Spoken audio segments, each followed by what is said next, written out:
Chers téléspectateurs, amis et habitués de votre émission Entre nous, bonjour. La Sainte Ingrid Kabongo face à vos écrans pour ce nouveau magazine. Merci à vous d'être toujours scotchés sur Connote Télévision chaque samedi à 20h et la rediffusion le mardi à 12h. On ne cessera jamais assez de vous remercier sur Ingrid Kabongo TV et merci aussi à Africa Plus 243. Pour votre plaisir, aujourd'hui, je reçois un artiste. Wow, c'est la énième fois, on n'en parle même plus. C'est comme un peu le rendez-vous ou le club des amis pour pouvoir discuter et faire l'actualité ici à Kinshasa. Alors, ça fait 1 an et demi qu'il est installé là. Vous le réclamez même plus en Europe puisque, comme je lui ai dit tout à l'heure, ça lui va si bien, cette ville ici. Ça lui va si bien, cette capitale. Il est auteur, compositeur, interprète. Il fait des musiques que vous aimez depuis plus de 25 ans. Je dirais même une trentaine d'années déjà. Et il me fait encore aujourd'hui l'honneur et le plaisir. Maintenant, on a changé son appellation. Maintenant, c'est Monsieur Samuel, pour ne pas dire Sam Chintou. Bonjour. Bonjour Ingrid Kabongo, la Sainte. Comment vas-tu? Oh, Dieu fait grâce. Dieu fait grâce, ça va très bien, super bien. Tu as aimé la présentation, hein? Mais bien sûr, c'est la Sainte. Alors maintenant, c'est Monsieur Samuel. Monsieur Samuel, je m'appelle. Non, nalingi Sam Chintou, mais Sam Chintou Zara Kombo Nanga. Donc, ça va bien Sam Chintou. Donc, Sam Chintou, c'est moi. Monsieur Samuel, je m'appelle. Monsieur Samuel, c'est pour me dire que les années ont passé, maintenant, je suis monsieur. Peut-être oui, mais peut-être aussi non, parce que j'ai toujours été Samuel. Donc, dans le catholicisme, j'ai été baptisé au nom de Samuel Chintou. Et tout mon parcours, Nazala toujours à Sam Chintou. Et puis je me suis dit, mais pourquoi pas Chita Sima. Dans une appelle comme Baptiste Simouana. Il y a Monsieur Samuel. Quoi. Donc il y a un moment Lelo, Monsieur Samuel. Ah, donc là, il veut tellement, on dit qu'aujourd'hui, il veut tellement plus qu'on lui colle cette étiquette du quartier latin qu'il préfère qu'on s'habitue à Monsieur Samuel. Non, mais cette étiquette-là est collée dans ma vie pour toujours. Ah, le quartier latin, c'est ma vie, c'est ma carrière, c'est mon épanouissement. C'est là où les gens ont reconnu en moi mes talents, c'est là où je suis connu. Donc je serai toujours reconnaissant et puis au long de notre étiquette et je suis fier. Ok, ça c'est clair. On est dans cette période assez difficile. J'ai dit 1 an et demi déjà à Kinshasa. Il en est 6 mois. Et il y a la Covid avant. Ils avaient vision, nous qui au comment. Nous sommes là en Nzambe. Monsieur Samuel. Misa n'amoureux James Kandakanda Zapatine. Avec Singa mais Samuel sur la Nzambe. En fait, par rapport à Eyoma, je me suis dit, mais Nazari déjà on le avait fait dans zone parce que vision n'est pas là avant la poto, vision n'est pas toujours avant la king. Le roi poto et serveur du sopé dans le belé, dans le voyage, la musique. Alors quand je suis arrivé à Kin le 5 août, la première Kin le 5 août, je suis allé à promo vers février, je me disais là, mars, je suis allé sous tout le monde à Mikilbou. Covid et beaucoup Covid a aidé le choix. Donc mais le départ était quand même difficile. C'est clair, chance, c'est avoir des amis. On a bien abaninga malam. C'est-à-dire ces amis-là, J.R. Eobi, Bedi Eyale, Bobo Chibos, Papi Bissoudi, Didi Kelekelo, la race, Similex, Nafi Bofosa, ils sont tellement nombreux, ils m'ont aidé pour t'installer. Ouais. Alors, on a souvent dit depuis la nuit des temps que Poto les Alango, cimetière, il y a des artistes. Non, je ne pense pas. Je ne pense pas. Poto les cimetière, il y a des artistes. Pour tous les cimetières d'artistes étaient, mais... Tu risques de leur donner raison avec ton retour. Non, je ne sais pas, peut-être, ça c'est ma conception. Ok, on t'écoute. On a le drapeau de tous les cimetières d'artistes étaient, parce que nous, on a eu le grand contrat à la poto. Les médias, on peut faire décoller l'artiste à la poto. Mais maintenant, ça dépend des artistes, comment émerger dans le côté mobile, donc nous remettent à la porte dans l'Universal. Chance de l'eau Universal, qui est Universal c'est Ali. Et comme il peut toujours avoir un cimetière d'artiste. Mais ça dépend de tout. Est-ce qu'il y a vraiment musique? Est-ce que vous avez un artiste? Ou bien vous avez un multicasquette? Nous avons toujours artiste, et attends, on a un artiste. Mais, monsieur Samuel, une question qui me vient, c'est que justement, j'ai bien aimé, tu as commencé à dire qu'au début, c'était pas facile. Parle-nous de ces difficultés. Quand un artiste qui est resté longtemps à l'Occident, c'est-à-dire que même ta mentalité a changé, même ta manière de voir, même ta propre musique a évolué. Alors, dis-nous comment c'est quand on revient, la difficulté pour tes langues et bandé. Ça me fait qu'un an. Oui, c'est pas pareil, tu viens, tu pars. Il y a des fois, on a la peine avant des 6 mois, avant des 8 mois. Mais on a moi trop longtemps. La difficulté, tu te dis, est-ce que pour tu aller au fond, pour un sponsor, est-ce que son les gens ils vont reconnaître en moi quelque chose que Bako s'accrocher. Il faut que musicien. Parce que son seul orchestre, pour peu de musicien, il faut que ça la confiance.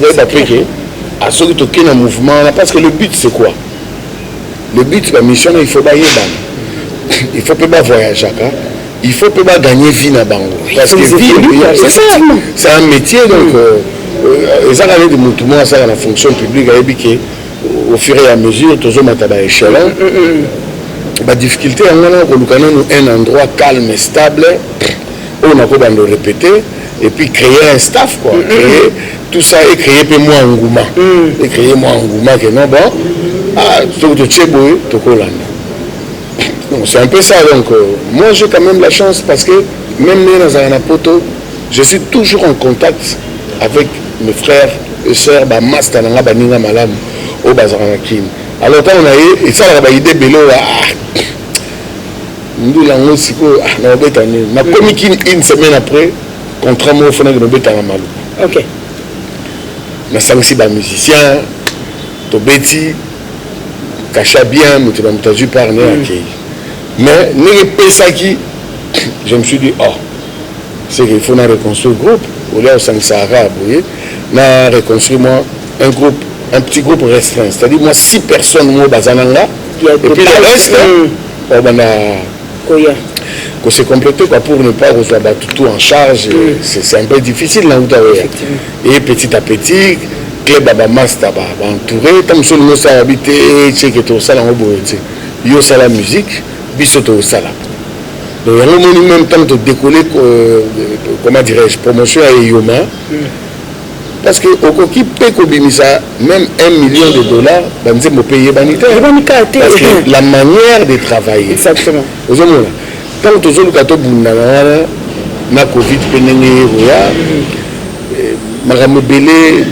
le confinement, Gombe fermé. À l'époque, pour ce qu'on a fait, en fait, vous êtes dans un aquarium. C'est-à-dire, vous êtes tourné donc, na bimara muke na boulevard, na zone, vie on a craqué. Baninga madame neni diviso tona kasavubu. Et pas gérer bimpoke na maringa bonazo ya oyebu barrière. Maintenant on bimisa la face c'est que faramento moi c'est moi oeba. L'avantage de on a la masse la mbila la petit frère, souke ba grand frère. Please. Ozo na yani, bon ozo na 23h. Obimino moi kasavubu au fandi mais c'est quoi vraiment très c'est côté na raï kenda. Et que là, oui, je vais arriver facile. On va en arriver, justement. De cet album, alors comme tu nous as parlé de ces difficultés, au final, cet album Eyoma qui avait été annoncé déjà depuis Bissou-Anana, Paris, Eyoma. Enfin, les gens ont pu commencer à déguster, savourer. Mais bien sûr, le groupe Sagou de Batudon, il y a un téléchargement, il y a des très belles chansons. D'ailleurs, dans 2 semaines, on a fait un clip. On a fait un clip en Zemba Jansi Mayasi. Nzembo ya Katiboya et puis Nzembo Mogezawana na Yema na Kizomba na Yema na Kizomba donc on a fait 3 clips dans 2 semaines na ochango na YouTube et puis na ochango na la chaîne diffuser que les gens puissent avoir même connaissance il y a musique tout ça là quoi. Alors cette musique là aujourd'hui congolaise non pas critiquée mais on dit plutôt dans l'évolution.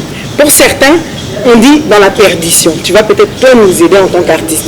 Quand je dis dans l'évolution, ça veut dire qu'aujourd'hui, les gens ne sont plus forcément restés au système des albums. On peut aussi remarquer certains artistes, on danse, voilà. C'est aussi de la musique congolaise. D'autres disent dans la perdition, pourquoi? Ils se disent on est en train de faire perdre les valeurs de la rumba congolaise. Que pense monsieur Samuel? Bon, moi je crois que la musique congolaise, il y a aujourd'hui une différence. Il y a l'afrobeat, musique oyopogoye. Même na téléphone. Parce que le téléphone est tellement expérimenté. Ça la musique en téléphone. Ok, puis tu vois, même au machine et voix et commission normal. Il y a l'afrobeat. En fait, la musique en afrobeat, c'est une bonne musique parce que c'est une musique commerciale. Oui. Et c'est une musique commerciale, mais la rumba, c'est la voix. La rumba reste authentique. La rumba, c'est Grand Calais, c'est Taboulé, c'est Franco, c'est Tessa d'Alliance, c'est Papa Wemba, c'est Madulou System, c'est Lassa Carlito. C'est-à-dire, la rumba, c'est la voix. C'est Pongolov, c'est Abeti Masikini, c'est Tantine Mbiliabel. Donc la rumba est restée toujours authentique. Parce que moi, une expérience, même au Dogoto, ça l'album Mourna Alema Bankou Black Bazaar. Et on a enregistré ça en live. La guitare Soleri, Beniko Zero Faute, Kaye Madoka, Simolo à la batterie, Do à Congo Dikoel, Michel Bass. C'était le live. C'est-à-dire, les gens, on a exigé qui live. C'est-à-dire, la musique congolaise, bongo. Mais il faut y aller. Tout ça, là, au studio, on a studio, mon pénis, on a ce côté, il y a Châtelet. Mais il faut quand même, c'est-à-dire, il faut avoir groove, Black Bazaar. Mais tant que on a ce qu'on a un festival, tout le monde a un festival, mais nous, les Congolais, quand je dis les Congolais, ce n'est pas groupe Black Bazaar, c'est Wenge, donc tout la musique congolaise. Surtout Matina Podium, live. Mais bon, c'est belé, Bambo souffre. Et c'est ça l'avantage Batoumba à mourir en musique congolaise. Voilà. Donc, moi, je crois paroles de comprendre. Moi, je crois que même à Afrobeat, Badouakara Rumba, décembre, la Kati, machine. C'est la conception de tout un chacun. N'engazo observer musique naïe. Il va faire du commercial, musique a vite fait 3-4 mois et les kinango, ou bien il veut faire la rumba, une bonne rumba pour que ça reste dans le temps, quoi. Alors toi tu es pour que cette musique, donc on a compris, perdure la rumba, puisque c'est ce que tu aimes d'ailleurs faire. Mais bisous la rumba, tu as déjà pas mouton à bête à rumba danger. Tu as déjà l'école, donc tu as la rumba, mais tu as la mabina. Pour ceux qui peuvent la somona bambochina balwa, c'est droit de veto.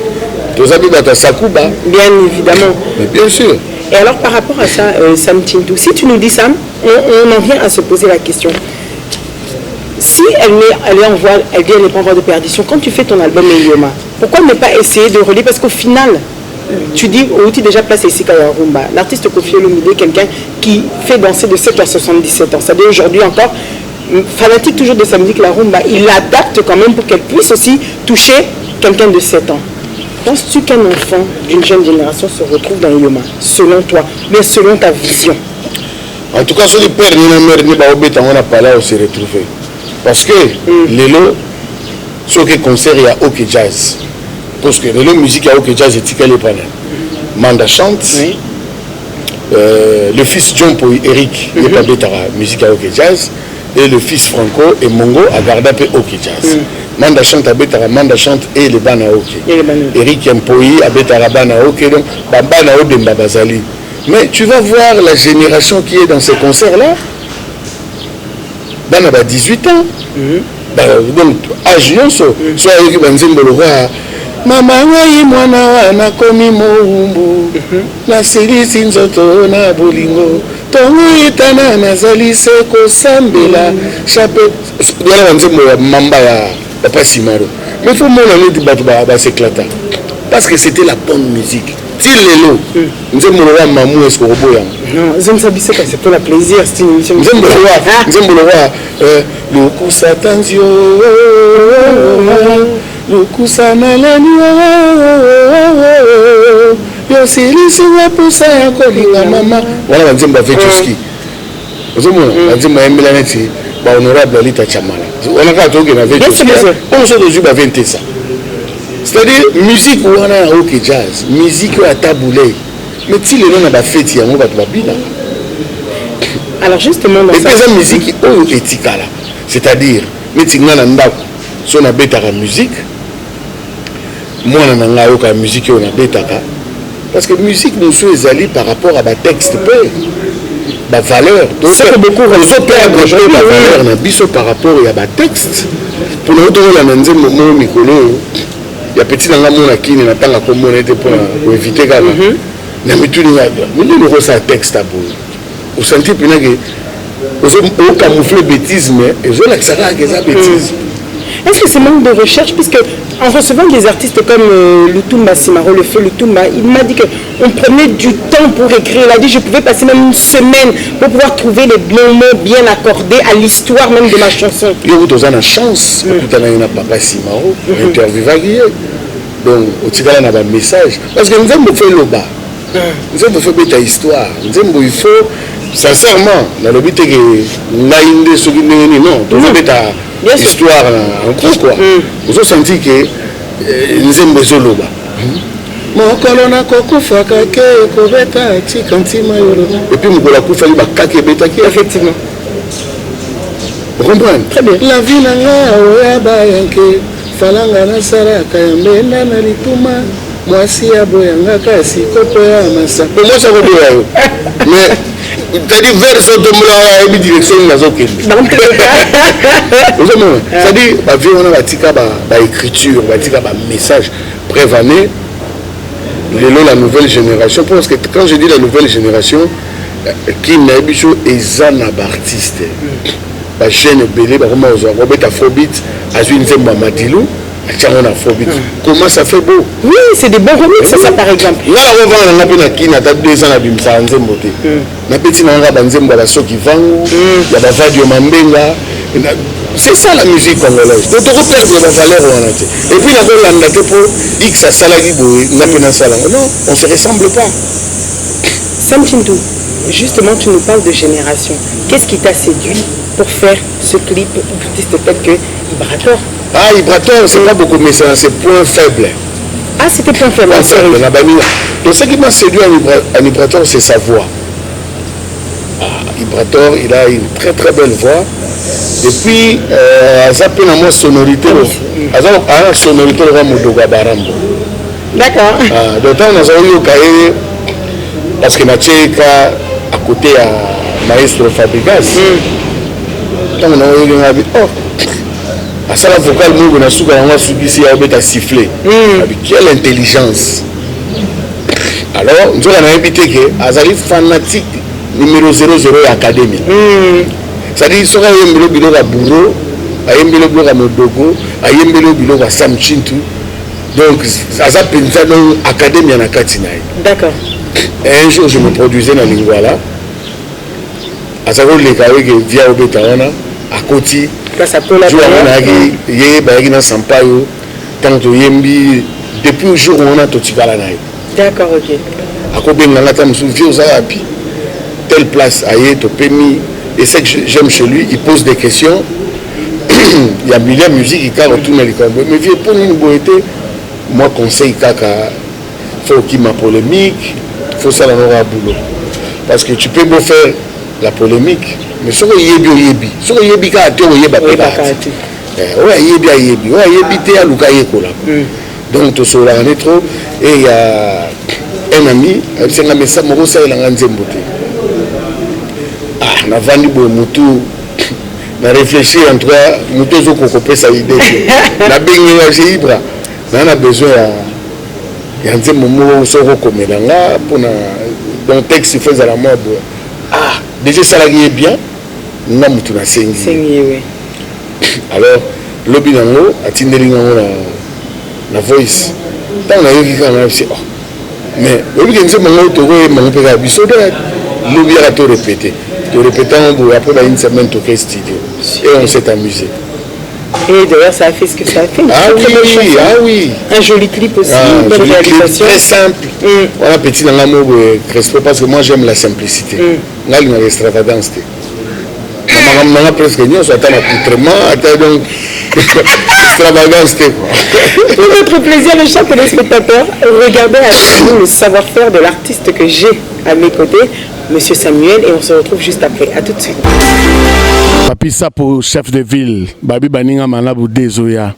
Calendrier kosaka nango datete ndenge moko pe montre bosana kango ngate amweke ezala montre oyo pile sila kala ye yanga na papi love na biso eza ju isapo e topesi binonga wana avant goût. De retour sur votre plateau, mes chers téléspectateurs, toujours avec mon invité du jour, Monsieur Samuel. Je m'appelle. La zone ça va bon. Naïdi, nous sommes à l'aise quand même. Très à l'aise. Très à l'aise. Très à l'aise. Balobi Matanga Yadjoski, mes condoléances. Maintenant, on sait que finalement, enfin, vous avez pu honorer cet artiste légendaire. Il y a quelque chose qui m'a personnellement perturbé, c'est qu'un grand artiste comme Djoski, qui a inscrit son empreinte dans la culture congolaise, pourquoi, Monsieur Samuel, toi qui faisais partie de cette organisation, vous avez pu accepter que depuis sa mort au 7 mars, il ne soit enterré qu'au finalement, là en avril, un mois après quasiment. Mais oui, qui banane barana poto. Banane barana poto, il fallait baya. Et puis, ma petit-fils c'est-à-dire Amibali na ya basi, il fallait bazala awa. Donc, puis le gouvernement a eu ma charge. Tu sais, quand le gouvernement a eu ma charge, ce n'est pas à un lobby pour non, il y a des démarches qu'il fallait faire. Mais, durant quand même sa maladie, la Sokoda l'a accompagné à travers le PCA Nyo Kalongo, Vieux Chossa. Donc, en tout cas, l'accompagné qui est jusqu'à ce que l'Iwa Pekomela qui est. Mais le temps, et ça l'a guipé bien par rapport à bateau Nyon se fallait Bakoma qui est l'enterrement dimanche. C'était trop triste. Vejoski, c'est Muto na ayana un style saccadé na kacha oke jazz. So ribanze monela okosili kapamba. Na ebioli ngaka. Donc banze monela yo mona et yakaka na kacha ambiance quoi. À ça la parcours magnifique. African Fiesta Sukisa, Continental, ok jazz, bana ok. Quelqu'un de humble. Quelqu'un humble, de généreux, en tout cas généreux parlant. Et puis pas conflictuel. Pourquoi on a pu observer autant d'absents? Comment, toi en tant qu'artiste, tu peux expliquer cela? Comment il y a ça vraiment, et ça va vraiment que de l'extérieur, bien qu'il y ait un problème? Non, mais pour l'artiste, peut-être qu'il y a un empêchement. Peut-être qu'il y a un empêchement, tu vas condamner. On ne peut pas dire qu'un tel, sauf qu'un tel en est à moi trop. Effectivement, des grands artistes qui ont, je donne un exemple, Jibem Piana, absent, tous ces artistes, c'est au final quoi? Enfin, au-delà de nous dire que tout le monde est occupé, on sait tous qu'on est occupé, tout artiste est occupé, mais ce sont des moments clés importants. Il y a les gens de Moko Yamboka. Étant tous présents. Sincèrement, on a commenté en trop tôt, on a condamné parce que on a na kati na bango. Et j'ai là qui été là yo moni bongo. Non, moi ça me gêne. Ça me gêne parce que na ebike et belé bazana bango na kin. Bazana bango na kin et ça quand même ba dernier moment, il y a mutu moko bolingaki, bobinaki musique né a servi biso comme exemple. Bon, mutu soka été de toutes les façons. Et ça, c'est là la bisognos, parce que le temps où tu as dans le cimetière, tu as dans Bourron Pela, tu as dans Modoga Barambo Anakin, Bourron, tu as dit première fois que tu es né dans le cimetière à Nécropole, mais Bourron est hystérique devant Tombia Papa Wemba. Abilanga Abi, mais Yacham, mais vieux amis mystiques. Donc, il y a beaucoup de gens qui ont été en train de se faire. Ndombo Petou, photo, bien sûr. Mais je crois qu'il a pleuré. vie. Non. La mort, c'est même le vrai sens de la vie. C'est inscrit dans les chemins de la vie. Exactement. Ça fait partie de la vie. Ça fait partie de la vie. C'est-à-dire, c'est une leçon. Il y a école, il y a vie. Donc, la mort aussi, c'est une leçon. Mais si nous tenions sur ébiqué, sincèrement, Narokende, il faut rendre en simple. Voilà pourquoi tu prônes la simplicité. Non, la simplicité, j'ai toujours été comme ça. Je suis quelqu'un humble tout d'abord, et puis sympathique. Dans un rappel conflictuel, je suis yende mutana problème nanga mais ngai mo butana nenge tongo tani bonakin na ke baki cherche nanga tina ke cop nanga tina ba calculer mutu bo conflit non. Qu'est-ce que la musique, qu'est-ce que les artistes congolais, toi y compris, vous pourriez changer pour améliorer notre musique? Si tu aurais un conseil à vous donner ou bien à nous faire une lecture alors pour la il faut que tout s'engage. Il faut ça la featuring entre les artistes et il faut tout yemba ensemble. Les longs à la vibrateur, pourquoi pas lobby na roemba pena Blaise Boula, lobby na roemba pena Déplique, lobby na roemba pena Ferré, na roemba pena JB. Donc c'est ça, il faut s'engana la yango de force pour créer synergie morobo. Parce que biso tant de voyager dans latine on a bambo que belé bazara la musique était. Le bazara la musique moi ndengwa. Mais biso mtopesi bango musique. Parce qu'à l'époque, la musique, la musique, il y a la Nigeria. Nigeria, il y a la musique. Ghana, il y a la musique. Togo, il y a la musique. Cameroun, il y a la musique. Congo, il y a la musique. Mais les gens qui ont Ouganda, c'est grâce à la musique congolaise. Mais bien sûr, grâce à la musique congolaise. Grâce à la musique congolaise. Sam Chintou, il y a une chanson qui a été... Qu'est-ce que tu gardes avant que Nakota Wana Poto clore chapitre Yadjoski? Qu'est-ce que tu garderais d'un artiste légendaire comme lui? Non, mais Vedjoski déjà n'est Napoto, Azroyati Nandaku Tovana Ranae, parce que c'est le meilleur ami à Papa Bopol Mantiamina, Veni Boma, Vesiram Benza, Topasarana Bango Batan. Et puis son anniversaire, il est Kagi l'année dernière, on était là. Mais interpréter une mot KSK. En tout cas, c'était quand on a vu le micro en tout cas, il y a Joe. Na oyemba nzemmo melwa yo mokoza na ebita soki na oyemba ngondenge yo oyemba abi na yo yemba kaka bande kona lembina kotongo tongo ya bato ngaina boyo mono kwelemba tena komiko banga ye ngaye suka mena bina yo me esalaki penza donc esalaki et puis la bête on a pas concert. Ah d'accord. Mais est-ce que pour le plaisir bon on a un ngamuko cause que ça vient na Chandra le biku to yemba ino bamanda na yemba maloba ngo pena bete tant que comme vous na kimaki na podium na kefana sampa lobi na tseko kimi na bite maloba alingi te to yemba na beta ka munoko te il faut penser. Et puis dans une histoire moi on avait jusqu'à en 1977, entre 77, ouais, faisant 77, j'étais à l'école primaire dans Bandal, dans le quartier de Léo. Parce qu'on classait Léo, mettre ça 50, tout le temps, en classe de l'école primaire. Et, tu as dit, un ami Moko, avec petit frère, il y a Papa Ndombo Petoum. Donc, Papa Ndombo Koufaki.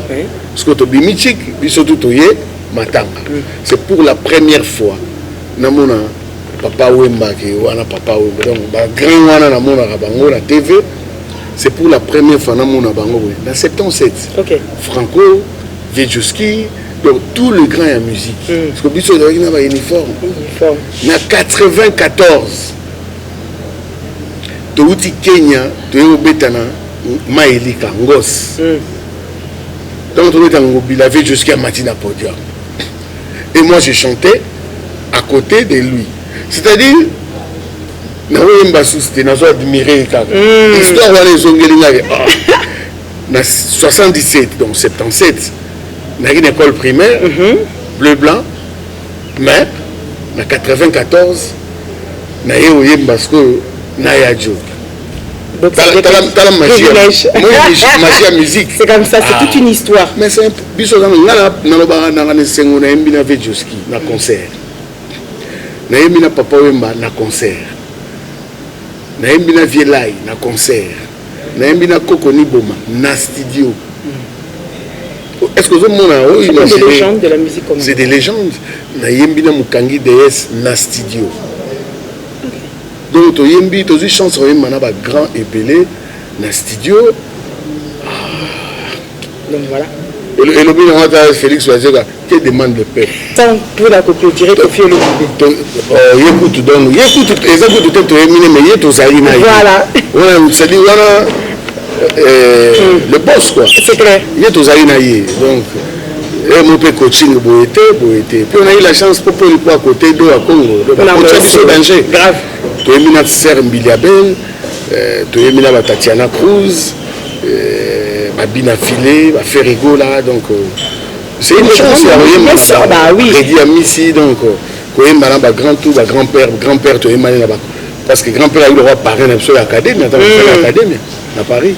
Justement, Sam Kintou, une chanson qui. C'est du Sam Kintou, Baninga Malam. Baninga Malam. Pourquoi Baninga Malam? Il y a un jeton, ok, il y a le bino kaka, Baninga Malam. Il m'a baby, il m'a kati. Il y a Baninga Malam. Baninga Malam, il y a le président J.C. Moussaka. Il y a J.C. Ah, c'est-à-dire J.C. Moussaka, Moninga Malam. Petit nanga ya motema Blaise Musika sika montona la. Moninga Malam. Bambushi Lipasa, Jordan Koussa. Soleil Wanga. Moninga Malam. C'est-à-dire Baninga Malam, baza bato. Nous connaissons pas si Ingrid au monde à Bango Baza. Oui. C'est-à-dire Baninga Malam, Alinga on intérêté. Alinga on posa mutu. Alinga peut-être na bozui. Alinga peut na bozui.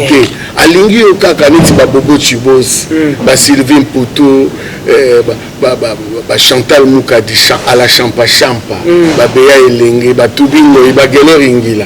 Baninga Malam. Baninga Malam. Pourquoi kaka lelo lebimi? C'est quoi le lebimi pour sa idéologie? Le lebimi, on a minute. Tous à son studio. Dans ça la Baninga Malam avec Papi Sapo chef de ville. Na Kokongando mon boss Baninga Malam. Donc ça va des titres. Et de là tu voulais dire quoi aux gens? Comme c'est pour ton public, pour tes fanatiques, pour tes amoureux de la bonne musique. C'est-à-dire au départ Baninga Malam c'est pour remercier tous les frangins, les amis qui m'ont aidé à m'installer tranquillement à Kin. D'accord. Pour nous se retrouver dans ce mouvement, l'activité est revenue vraiment malgré la Covid. C'est-à-dire, ça, je tiens ça à tous les Baninga Malam. Babedi Yale, Babobo Chibos, Bana Staff Brochamp, ZKM, Zéphir Kaninda Moukanya, ils sont tellement nombreux. Surtout dans le temps de la bango, émission ici. C'est-à-dire, au départ, on a remercié Bango et ils ont un message. Faut te vendre na Baninga Malam. C'est-à-dire Baninga Malam dans un moto Ingrid a bomba yo. C'est-à-dire ato yebisie sekele na yo o batu bako yebate a okufa na. Ato sali pe mabe. Ato sali pe mabe ayoza a protéger. C'est ça Baninga Malam. Baninga Malam azatege oyebisie likambu tu tournes les dos il te plante. Te wana Baninga mabe. So biso na Baninga bongo te. Photos za na Baninga Malam. Ba Oliver Man Mr Fire. La pression au saco. Hein? C'est-à-dire, moi, Baninga Malam. Ba chou de mambo stratéco. Baninga Malam. Tout ça, nous sommes au Kola, on est tiré qui n'a pas à Paris, Tagi Makwikila. Moninga Malam, Makasi. Moni Baninga Malam. On a un message, Nandinga Mokiliba, na Canada, Bagikanda Japon, Patrick Mbobo ML, côté Binotou Bozaku, na Junior Kimpioka, Dandi Kalala. Baninga Malam. En étant un leader d'opinion que tu es, Monsieur Samuel, c'est-à-dire que ce que tu dis dans tes chansons, normalement, c'est pour que les gens battent à la Kanangopé comme conseil, comme ceci. Qu'est-ce qu'une personne doit retenir? Au-delà, Baninga Malam, ok, c'est un peu une façon de dire de ne pas être ingrat. Parce que tout ça, l'animation, tout ça là.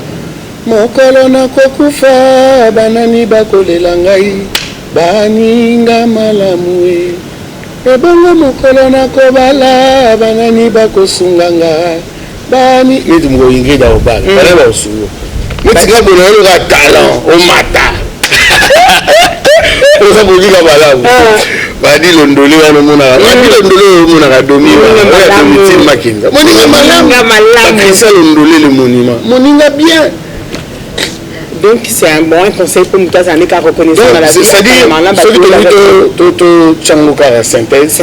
c'est-à-dire il faut la vie tozalara na baninga malamu bato ope ayebi ki azala moninga malamu te asala l'effort akoma moninga malamu olobi ezaliwa comme tu nous l'as déjà spécifié. Ah voilà, tout le monde y passe, ça fait partie de la vie. Ça fait partie de la vie. Oui.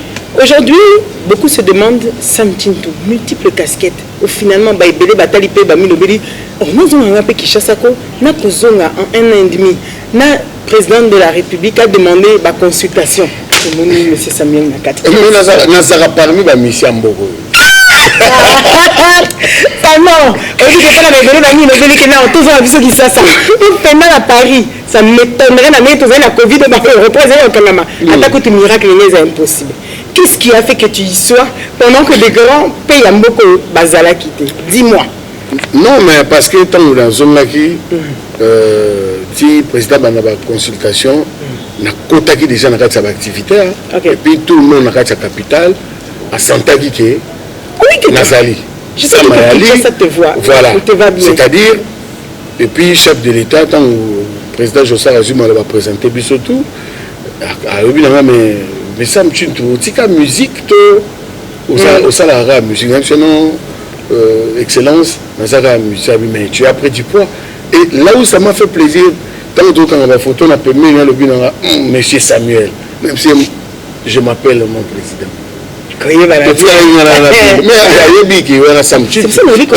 parce que tout n'a pas embauché n'est pas mista il y a académie. Bon, c'est que ça va me quoi. Mon président, il a mis la photo dans ce monde. On va couper les gens.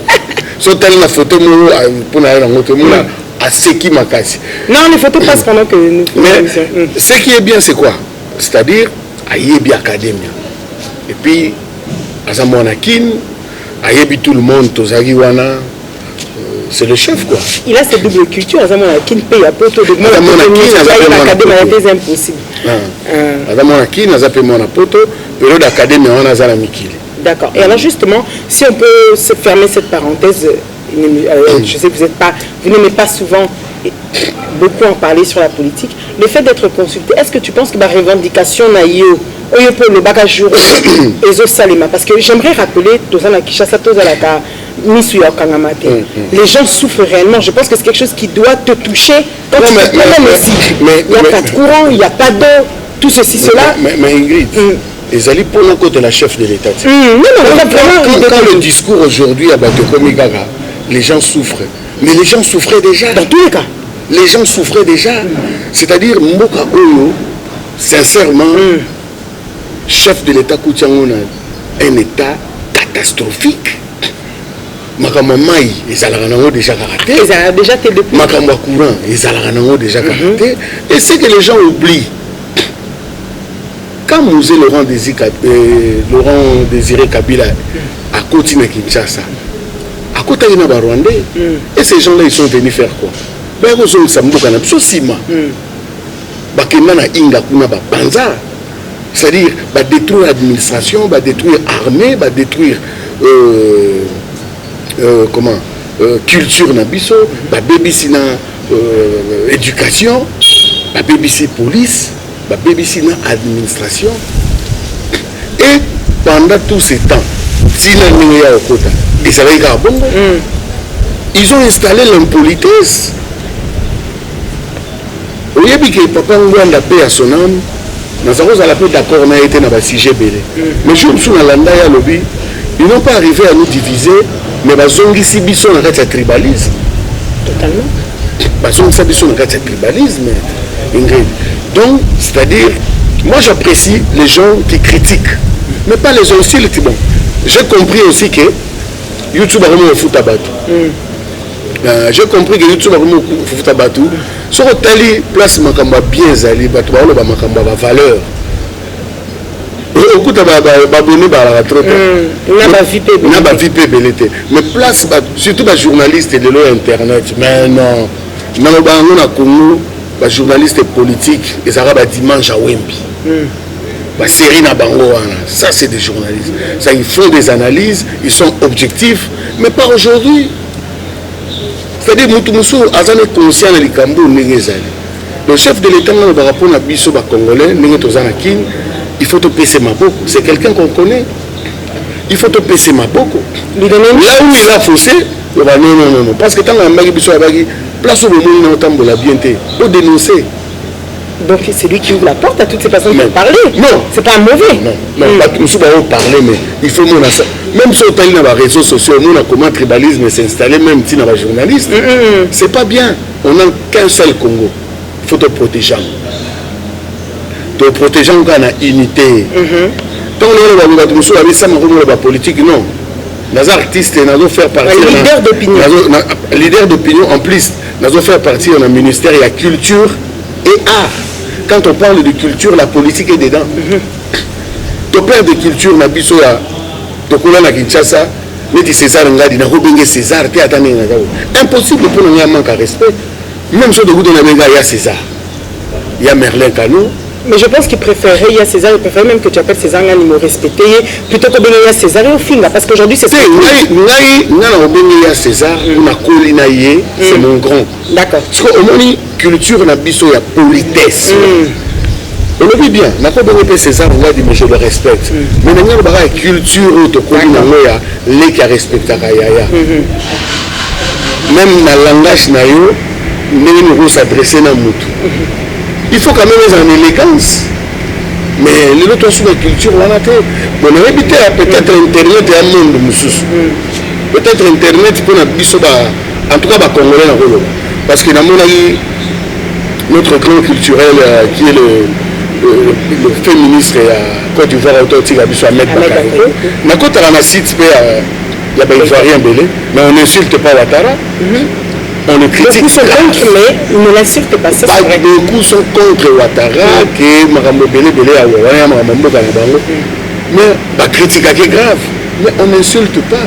Mais chez nous, bon, qu'est-ce que aujourd'hui peut apporter M. Samuel en tant que leader d'opinion, en tant qu'une personne publique, qu'est-ce qu'il peut apporter comme changement? Lui, il proposerait quoi? Si ce serait juste une chose pour que là où j'ai pas. Changement, non, changement, critiquer mais pas insulter. Ok. Ça c'est clair. Et puis, il y a des Mikili. Mais tout le monde a la politique, il y a des politique. À part nous, il y a des Chiki. Mais on vend la peine à Mikili. C'est-à-dire dans une instruction sous la photo. La télévision, la reportage, la botane là, vous comprenez que si vous avez la photo, tu peux s'il te plaît la kine, tu peux la rendre en hauteur. Ça oui, c'est et j'aimerais justement que tu nous dises quelle différence tu as observé justement avec ta double culture que tu as entre être artiste à Kinshasa et l'Europe. Cette différence c'est quoi? Mais c'est-à-dire que vous avez un artiste et vous avez un moutouka. Pourquoi on a quitté l'église des Ébélés? Parce que, comme on l'a on a eu un pasteur ou un solo, or, parmi les contributions à Bisso pour beaucoup de tout ça sur la période de l'indépendance, où tous les gens sango, ceux qui sont là, croient, vous avez le roi Massou Mounono Cécile. Il faut totalement le roi humain, même le pasteur. Pour la poto déjà va vivre en Zambie. C'est clair. Moi non tu pas zone s'il te plaît. Ce que tu dis pardon, je m'excuse. Tu vas vivre dans la politesse. Au continent à bus, nous t'avons dit permis nous voyez pas ni bonjour. Au vend na yo. C'est-à-dire il y a un moment dans le bateau, mais la poto va s'embêler non, va s'embêler. Mais passer à Kenzela Turquie, ti a beti makamubu a combien comprendre non à idéologie de l'église. Ma église, yo ke na kayu, bambongo no ya pasi. Aux autres lycéens Mabunza. Mais non. Tu fais tout le monde là. Sango. Bazana Bangoka battu. Bazana Bangoka battu parce que ils font mal. Les lois catholiques, les côtés politiques, ils ont pris position. Mais au final, ils depuis quand là? Non, d'accord. Monsieur Samuel. Bazala qui n'a pas de politique, Cardinal Maloula, il a combattu Mobutu pour la dictature. Et Tchaou. Ouais. mais les lotés. Ah, tu le mets dans un plan comment? Parce que dans le monde entier, le papa a toujours eu un rôle. Non, le papa a toujours eu un rôle positif. Mais awate, comment dirais-je, feuille de route, de quel droit? Vous n'avez pas le droit là. Premier article de la Constitution de Bisso, le Congo est laïque. Premier article, il y a beaucoup.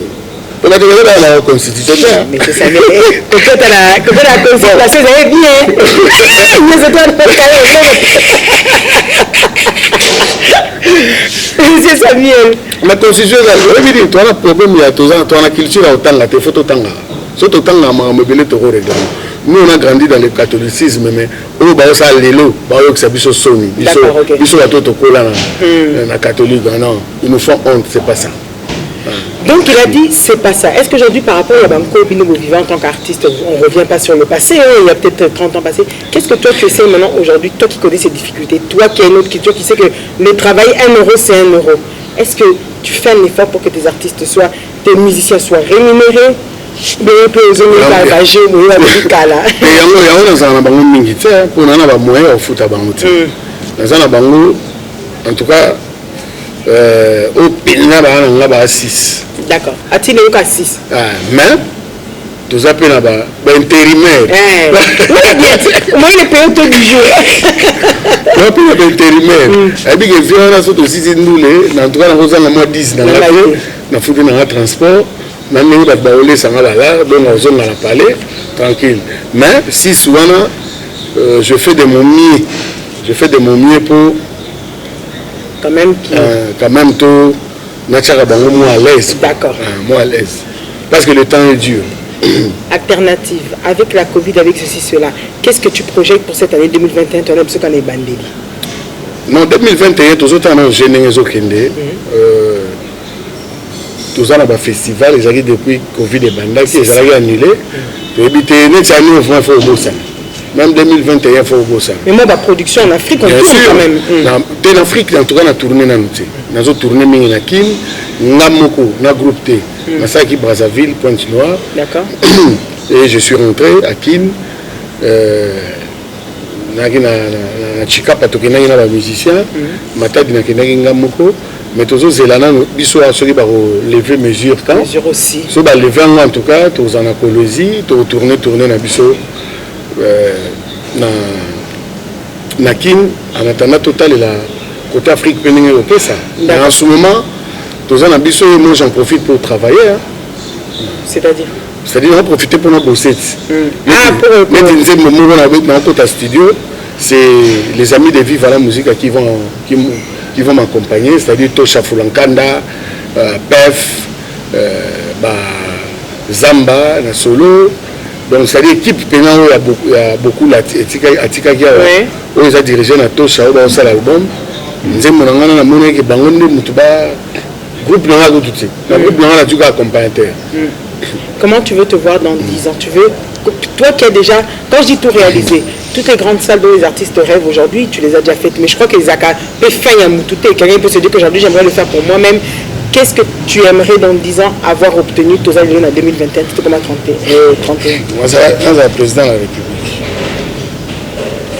Ambition. Non, dans 10 ans, on va prédire avenir. Mais on a préféré que dans l'année, on va souhaiter. Qu'est-ce que tu voudrais rajouter plutôt? Non, on va souhaiter. La prochaine défi. Si Dieu fait grâce, on va diriger même commune dans l'Angalema. Parce que Natal la commune dans l'Alelo, Naibisaki, Misananga, Gigale, Gata, Galé, Ensembleur, Nazali, Namasiki, Tanaïpen, nous allons reconnaître sous Ipen. C'est-à-dire, ça m'a choqué, parce que là, on a des veaux. Donc, nous avons la mise à Basuke Bumba, Fortina, Gigale Gataga, qui est notre seul rassembleur, il y a Montikil. Mais nous avons battu dans la commune. Donc, ça dit, souci, non. Même si un natif d'Engalema prend la commune aujourd'hui, il faut que nous ayons. Beaucoup de gens qui sont Ngalema, ils sont natifs, mais ils sont mes papas. Tu fais quoi? Ma commune à Baninga. Ma commune à Bisso. Fais quelque chose. bawenze koma partout, chaque avenue marché ali. Chaque avenue wenze ali. So komi na kota ipen wana masiki ta mère. Et puis que so muta kendana na 5 ans, so ka so wana lelo mais ako bunga chez bango, bouge un peu, fait quelque chose. Ce qui un jour tu as chance wana ya qu'on fait partir de ma ambition vous d'amuser les actes de téléphoner c'est que les musique tout ça là déjà Ingrid, toi tu as besoin beaucoup musicalement parlant. Tu peux savoir un message à bien. Pour Congo, de l'autre, on a besoin de valeur. D'accord. Les gens qui aiment ces pays, les gens qui ont de valeur, où il y a quoi inculquer, tout quoi. Où il y a quoi inculquer, tout n'a pas les gâtés pour la polémique. C'est-à-dire, bisous qu'on a comme M. Samuel. Donc, moi, on a tout dit qu'on a là. Donc, si aujourd'hui, par exemple, bon, on a préféré public. Exemple, les gars. Tu as la député provincial. Bango moko basali pétition mais ba corrompre bango ba changer les surfaces. Quelle classe politique? Donc on a classe politique, il y a inconscient et tout ça doit changer. Oh, mais il faut déjà goûter changer. Quand IGF fait côté la paix bango ba ané on a fait l'andela bango ndeni bozaki bobo changer de qui? C'est-à-dire le corrompu et le c'est-à-dire comment on dit ça? Le corrompu et celui qui corrompt. Celui qui corrompt et le corrompu. Et le corrompu. Faut pas qu'on a bango. Faut comment on a pas porté à bango. Et vous avez confiance en votre chef. Vous avez développé ses chances. Moi, j'ai vraiment confiance en lui. Mes chers téléspectateurs, c'était pour vous aujourd'hui, Monsieur Samuel. Un dernier mot pour la Kokor émission. Dernier mot, merci Ingrid. Merci beaucoup à toi. Merci beaucoup. Merci dans la réalisation. Merci dans Ndekwasimbi. Charlie Kang à la réalisation. Moi c'est Sam Chintou, monsieur Samuel, je m'appelle Moninga Malam. Tous à la Baninga Malam. Yango ne makam. Ceux qui sont députés à Baninga Malam, les ministres à Baninga Malam. Nous avons beaucoup de choses à changer. Le président a besoin de Moninga Malam. Et puis que l'homme s'est félicité les animaux. Il fallait qu'on va venir nous consulter. Eh, discours! Il va consulter! Non. En tout cas, merci à toi, M. Samuel, c'est un réel plaisir. On remercie Charlie Kang à la réalisation. Vous êtes dans ce joli décor qui vous est offert par l'hôtel Meriba, dans la commune de la Gombe, sur l'avenue Guémena, un cadre idyllique pour vos séjours. Merci à toutes les personnes comme Web Télévision, à toutes celles qui nous ont suivis. On avait reçu aujourd'hui M. Samuel Chintou. Je m'appelle. Il s'appelle, comme il l'a dit, Roland Kabongo, merci à toi. Claudia Kalanga, un gros bisou. Natacha Kabongo et Tati Kincha. Voilà aujourd'hui pour vous, Monsieur Samuel. N'oubliez pas, mes chers téléspectateurs, que tout ce qui s'est dit ici, dans votre émission, que vous retrouverez d'ailleurs sur Ingrid Kabongo TV, sur Congo Web Télévision, et vous pouvez suivre sur ses propres réseaux, Monsieur Samuel. Alors, il a page Facebook, Instagram, bien sûr, toujours. Et par contre, on a Sam Chintou Leche, Sam Chintou officiel.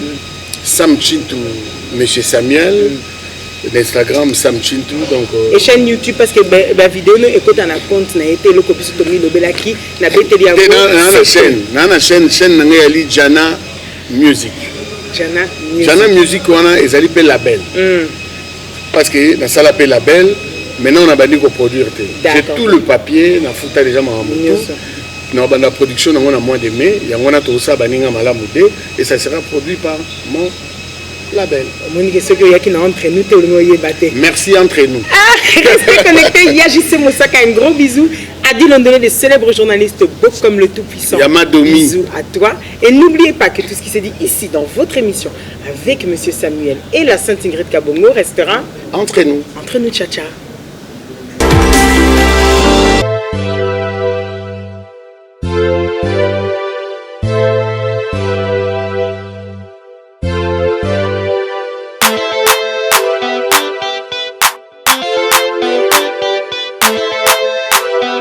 Meriba Hotel, un cadre idéal pour toute catégorie de personnes.